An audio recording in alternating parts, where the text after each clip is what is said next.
Hey everyone, we're at the new moon in Leo. This is Alexandra, and I'm here with some cards for you. I've pulled these cards already, and I'm going to make it quick because I dropped my laptop and I don't know how much longer it will work.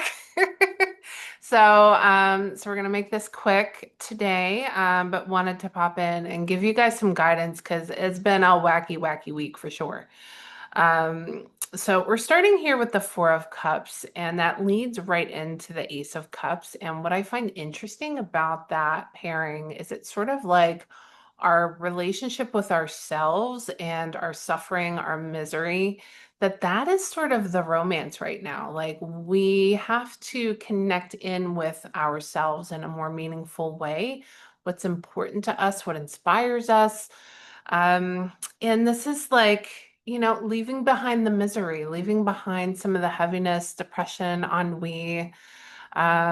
Certainly there's a lot of heavy things happening, both personally, I know with myself, clients, lots of people I know are dealing with heavy things. Um, but there's a point at which you have to sort of keep your eye on what is it you actually want to be feeling and not focusing on what you don't want to be feeling. And I think that this is an interesting energy that reflects that. And what's exciting and what do you want to cultivate? Like this is a really interesting time to just sort of like ease your energy into that direction. That can be so much more opening versus trying to figure out what's wrong. So sometimes that can get to be too much of a burden. There's definitely some loss that people are dealing with, or at the very least, some frustrations or things that have not gone well or as they expected. Um, and I think like a lot of that is, just sort of based on, a lot of that is based on, this isn't like the best time for things to be moving forward generally for most people. And I think that's sort of forcing us inwards. It's forcing us to look a little bit more at the emotional landscape of both ourselves and our interpersonal connections. It's forcing us also to recognize our limits, recognize what is needed to create stability, because we have crossing this, the Four of Coin. And so with the two fours crossing each other, it's really talking about the need for stability and the need for dreaming and how do those coexist. And I think that sometimes um, you know, people will gear towards they're so practical that they don't make leaps, and other people will gear towards they're so excited about the leaps that they figure they'll figure it out on the way down. And I'm thinking we need a really healthy balance here, between the four, that materialistic four, the power that comes from, you know, um, dealing with the physical first, and the possibility that comes from dealing with the emotional first. So to me, this is very much like Saturn, Neptune, and what they're doing, so seeing what that where that is hitting in your chart could be helpful.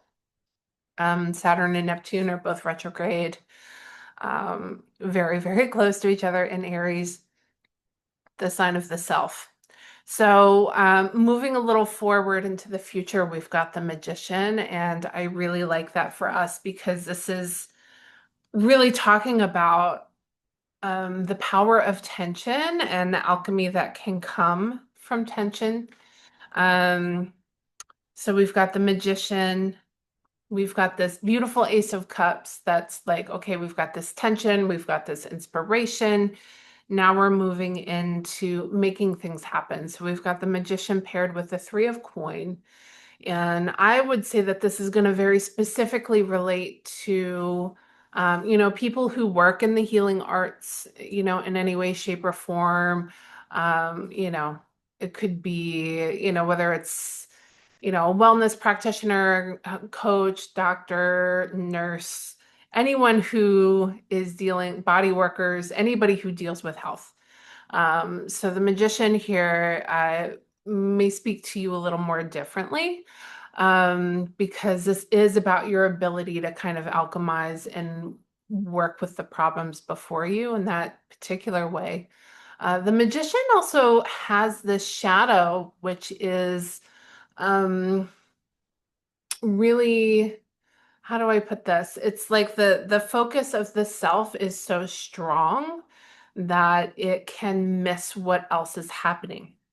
And so I want to say that there's also this relationship with self-absorption and this relationship with in um person, like we're having these very internal experiences, but we can't forget to include other people in them. And so that's what the Three of Coins is saying, is like, remember other people. It's not all about you, you know?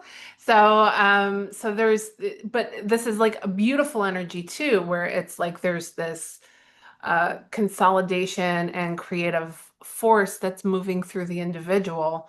But the Three of Coin is saying, but we want community, we want healing as a society. And, we can't do that if you're, really just focused on you alone. And so while I think that the healing process right now is very personal and dynamic, and that's true. I think it's also just recognizing we're all going through that. We're all going through that. There's a big soup happening, a big alchemical soup happening. Um, in the West, we've got the Strength card, so which is beautiful. That's connected to Leo. It is, to me, strength is really, I always think of motherhood with the Strength card because it really speaks to the resilience necessary to parent, the emotional resilience, the emotional control.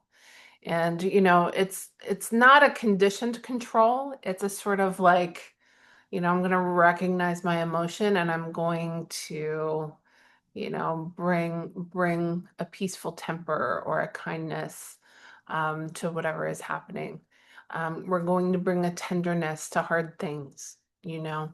And so to me, which to me speaks to the heart, the courageousness of the heart, which is very Leo, right? So this is this beautiful emotional strength, energy, tenderness, recognizing that we're all in our human messes, and we just got to love each other through it. Yes, we do. Yes, we do. Our advices are the Lovers, and we've also got the Emperor reversed. So this is, to me, speaking very interestingly about boundaries, where we're porous, and where we need connection, you know. And I talked about this reading being a bit of a love affair with the self. And that's absolutely true. The Lovers can also indicate, a really profound healing within the mind, your conscious and subconscious having such an active conversation that, some real beauty comes from it, some real alchemical beauty, gnosis, growth, evolution comes from that greater understanding for sure. And I think also too that this can extend into, people who exist as your mirrors in the world. Relationship is the mirror of the soul, and that is something that we're actively, witnessing, understanding. And as we're sort of seeing into ourselves, we're also seeing into others. This can be an interestingly porous and vulnerable time. I would say with the Emperor reverse, I almost feel like this ability to kind of move into different spaces with one another. Um, and that may or may not be something that you're interested in. And so I would definitely pay attention to your porousness with other individuals. Um, I would say, of course, that's actually quite healing to do in situations where um, intimacy is innate. So, so if you have, family or people that you live with, that there's, there's this greater understanding that comes through the person. It's not about like absorbing other people or taking on other people's shit. It's about like, how do we see into one another and understand each other's suffering and pain so that we can move past it? And it is about moving past it because we've got this Ace of Cups here that's saying like, let's feel something fucking good here, okay? And we got to get there. So sometimes we got to break some boundaries and break some walls to do that.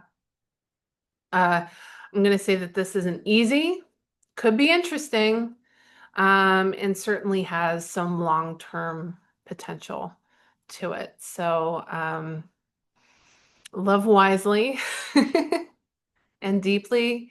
And I think that's what I've got for you for now. I'm off to the Apple store.